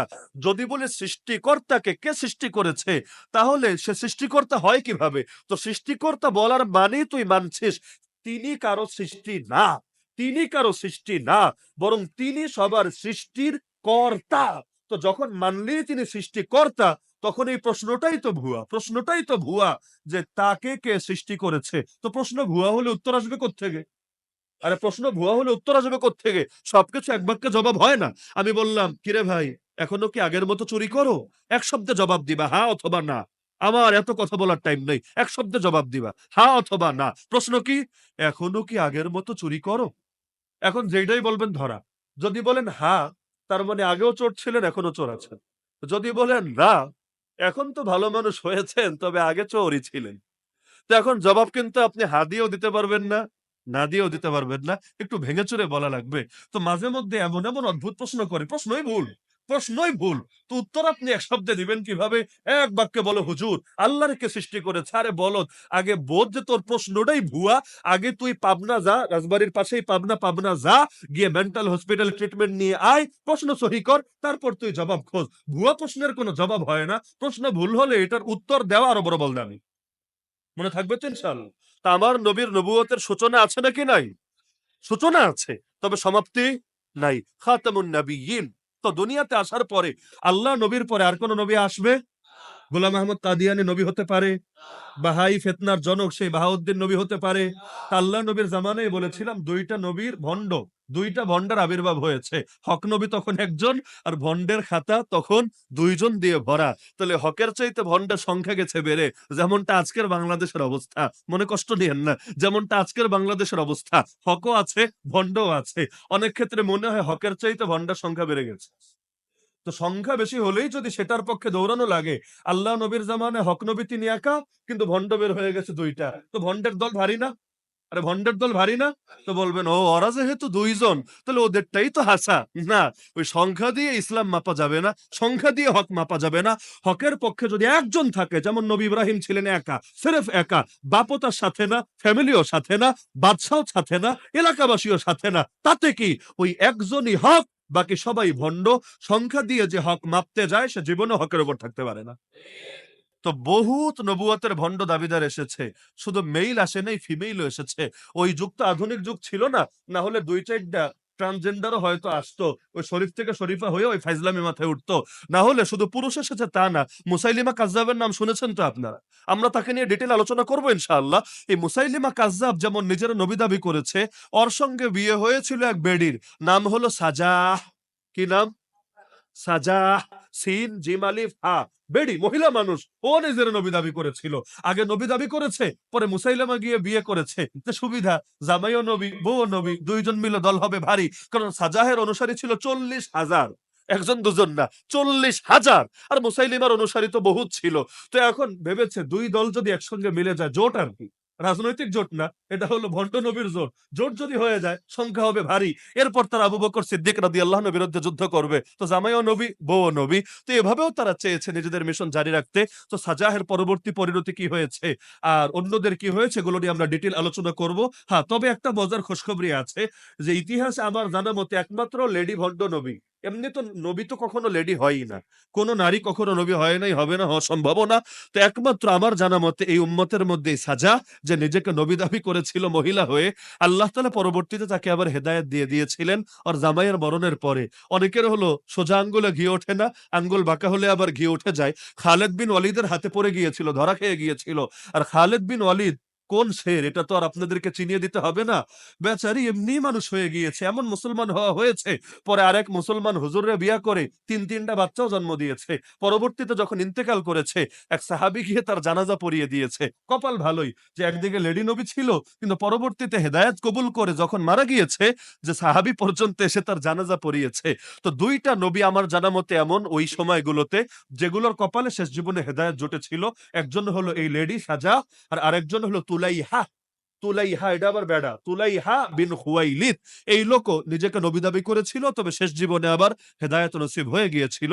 তা আমরাও হেদায়েতের ব্যাপারে নিরাশ না, আমরাও কোনো ভণ্ডের ব্যাপারে নিরাশ না। কারণ আমরা যত ভালো হই, আমরা নবী মুসার চাইতে ভালো না। আমাদের প্রতিপক্ষ যত খারাপ হোক, ফেরাউনের চাইতে খারাপ না। আল্লাহ সেই মুসাকে বলে দিচ্ছেন, ফেরাউনরে গিয়া নরম ভাষায় দাওয়াত দিবা, ফাকুলা লাহু কাওলাল লাইয়িনা, নম্র ভাষায় নসিহত করবা, আশা করা যায় হেদায়েত গ্রহণ করবে। তা আমি আগেই বলেছি, আমি মুসার চাইতে ভালো না, আর আমার দুশমন ফেরাউনের চাইতে খারাপ না। সুতরাং আমরা দাওয়াত বন্ধ করব কেন, আমরা নিরাশ হব কেন?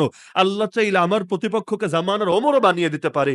যে ওমর নবীর কল্লা কাটতে বের হয়, একই ওমর কিনা কুফরের মেরুদণ্ডই ভেঙে দেয়। যেই ওমর এক পর্যায়ে নবীর সবচাইতে বড় দুশমন থাকে, আর আরেক পর্যায়ে এমন কবুল হওয়া হয়, নবী বলেন আমার পর যদি কেউ নবী হতো, সেই নবী হতো এই ওমর। এই খালেদের কারণেই উহুদ যুদ্ধে মুসলমান মাইর খেয়েছে, জয়ের পর পরাজিত হয়েছে এক খালেদ বিন ওয়ালিদের কারণে।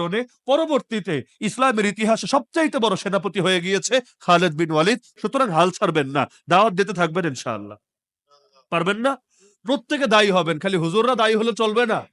হুজুররা সমাজের কয় পার্সেন্ট? প্রত্যেকে দায়ী হবেন, প্রত্যেকে। যদি হক না বুঝেন আগে নিজে বোঝেন, আর যদি হক বুঝে ফেলেন, নবী বলেছেন, আমি না, নবী, বাল্লিগু আন্নি ওয়ালাউ আয়া, একটা আয়াত হলেও পৌঁছে দিবা, খবরদার গোপন রাখবা না। এই রাজবাড়ির যত মানুষ আছে হকের উপর, এরা প্রত্যেকে যদি দায়ী হতো, গোটা রাজবাড়ির চিত্র আর আজকের মতো থাকতো না।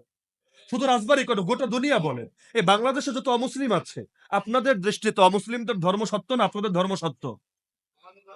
বলেন না, কাদের ধর্ম সত্য? কাদের ধর্ম সত্য? এই সত্য ধর্মের দাওয়াত যদি তুলে ধরতেন, ধরার মতো ধরতেন, ওই গুটি কয়েক হয়তো ঘাড় তারা থাকতো, বাকি সকলে এতদিনে হেদায়েত কবুল করত। আপনার এলাকার অমুসলিমরা কবে দাওয়াত দিয়েছেন, কবে বলেন? নবী কোন কাফেররা বাদ রেখেছেন দাওয়াত দিতে? আর আপনি কবে কাকে ইসলাম বুঝিয়েছেন বলেন? বলবে এটা আমার দায়িত্ব না, হুজুরদের দায়িত্ব। আরে সব কাজ হুজুরে দিয়ে রাখলে সমাজ জিন্দগিতে পরিবর্তন হবে না। প্রত্যেকে নবীর উম্মত, প্রত্যেকে নবীর উম্মত। আল্লাহর নবী যে কাজ করেছেন ওই কাজ আমাদেরও করা লাগবে, তবেই নবীর উম্মতের লাজ রক্ষা হবে। আমরা বিশ্ব নবীর, আমরা আন্তর্জাতিক উম্মত, খালি দেশীয় লোকাল উম্মতের আন্তর্জাতিক উম্মত। আমাদেরকে আন্তর্জাতিক পরিসরে ইসলামকে তুলে ধরতে হবে। যদি না ধরেন, আগামী দিনে মাইর খাওয়ার জন্য রেডি হতে থাকেন।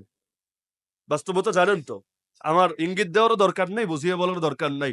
যদি দাওয়াত দিয়ে ওই যে ওমররা কল্লা কাটতে আসে, ওমরদেরকে যদি সৈনিক না বানাতে পারেন, অপেক্ষায় থাকেন চরম একটা মাইর খাওয়ার জন্য। হেদায়েতে বয়ানে অনেকের কাম হয় না, মাইর খেলে আবার ঠিকই কাম হয়। অবস্থা কিন্তু ভালো না, অবস্থা আসলেই ভালো না। মেয়েরা নিরাপদ না, পুরুষরা নিরাপদ না, আলেমরা নিরাপদ না, দায়ীরা নিরাপদ না, অবস্থা বড় ভয়াবহ। তো যদি এখনই সোচ্চার না হন, শাহজালালের জমিন থেকে নয়া গৌর গোবিন্দদের এই আধুনিক ফিতনাকে কিছুতেই বন্ধ করতে পারবেন না। আজকে হাত দিবে একটার উপর, কালকে আরেকটার উপর। কয়দিন আগে দিয়েছিল জিহাদের উপর, জিহাদ বাদ বাকি সব থাক। এখন দিয়েছে গরুর গোশতের উপর, আবার শরীফরে ধরে বানাচ্ছে শরীফা, আদমের সন্তানরে বানাচ্ছে বান্দরের সন্তান। আরো কত কিছু যে হবে কেউ ভাবে নাই আগে। ভণ্ডামি তো মাত্র শুরু, খালি ট্রেইলার দেখাচ্ছে, মূল পর্ব বাকি আছে। সুতরাং প্রত্যেকে দায়ী হতে রাজি আছেন তো ইনশাআল্লাহ? আমরা যদি মরে যাই তাও দাওয়াত থামিয়ে রাখবেন না, প্রত্যেকে দায়ী হবেন। কয়জনকে ওরা বুঝাবে? আপনারা সকলে যদি দায়ী হতে পারেন ইনশাআল্লাহ, সুম্মা ইনশাআল্লাহ, হকের বিজয় হবেই হবে। আল্লাহ সবাইকে তৌফিক দান করুন।